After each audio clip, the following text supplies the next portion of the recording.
Hello and welcome to another Video Dust tutorial, and in this one we're going to cover the effect called flow. So what does flow do? Well, it generates flame, smoke, and particle effects driven by the movement. So if we get started here, okay, so let's bring our favorite cellist in and bring in the effect. So flow is essentially two elements. You have a particle section here which generates the particles, and you have a flow section here which generates the smoke, trails, and fire effects. So we have at the top here, this life slider is essentially the dissipation of the effect. So if I turn this up, if I max it, the effect doesn't disappear. If I drop this down, it's much more dissipation. The speed is the speed of the flow, so if I increase that, which also to the left of that is the flow direction slider, so you can move that around, up, down, to the right. And then below that is this soft slider, which softens the movement within the effect. So a good way to show this, if I cut out the live feed and go just to the effect, increase the softening, take it off, bring it up, so you can start to see what that's doing. And the scale is the scale of the flow, the scale of the motion. So if I bring that down, as you can see, bring that up, you can see it's using more of the motion for the effect. And the gain, let me bring this back up. And the gain is the gain of the effect. So as I increase this, you'll start to see hot spots in here as you crank it up. Bring that back down. And this original and colorize button.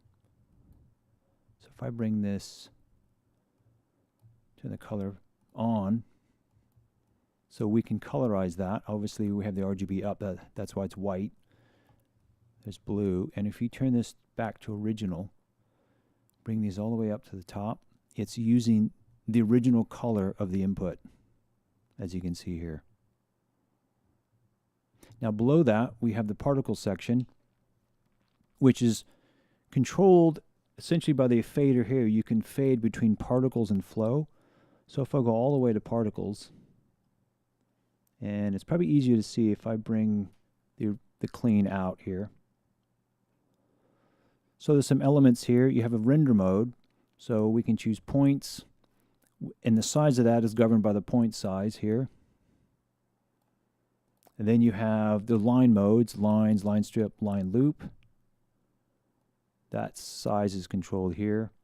And you have different render modes here, say quads, trigrids. Go back to line strip. And you have a smoothing function here, which adds an anti-alias to the lines, depending on what size you're using on the line size. And the X and Y dimensions is how many dots or lines you want to use in this image.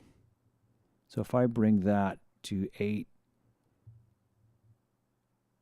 and drop the Y down, as you can see what's happening here. So we bring that to points, turn up the point size, make those circles. You got this choice circles and squares, and your X dimensions. You can see how that works. So then below that we have the multiply, which this multiplies, again, this multiplies the motion upon the particles. And the feedback adds a feedback to that motion. So if I turn that all the way to 0, bring this multiple down. If I turn that feedback up, as you can see, it essentially is feeding back on the motion. So if I turn that way up, the whole thing goes nuts. Boom, we're gone. So we bring that down. And the force is the force of the motion in the particles. So if I bring that up, you can see what's happening here. And instantly gone. So we drop that force down.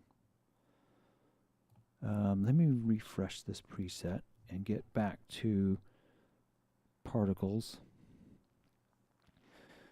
So you have multi-feedback force, and also within the flow section, say you bring the slider halfway between smoke and particles, right? So you can do a mix between the two. And that's governed by the amount of gain. So if you drop the gain to 0, there is no smoke at all. But if you want to just add a little bit of smoke to the particle element, turn this gain up, and you can see some of this smoke is starting to come through. Let's change the color here. Bring that gain up. And that slider. Go back to the particles. And there's other elements within the flow section that affect the particles. So the speed of the movement can affect the particles. And the scale to a certain extent. And this is your live fade slider, so this brings in your clean effect. Okay, so we'll go over some presets we've set up to show some more examples. Okay, so we're just going to step through a few presets we've set up here. So if I bring the effect in, this is more of a smoky effect. And this is a sort of particles exploding effect. And 10, which combines the particles and smoke. And to get that, I've had to crank the gain up here in the smoke. And this softening, I just want to show how softening the movement is affected on the particles and the smoke flames. So if I drop that down, you can see what's happening there. And then 11. Well, that's flow. Thanks for watching.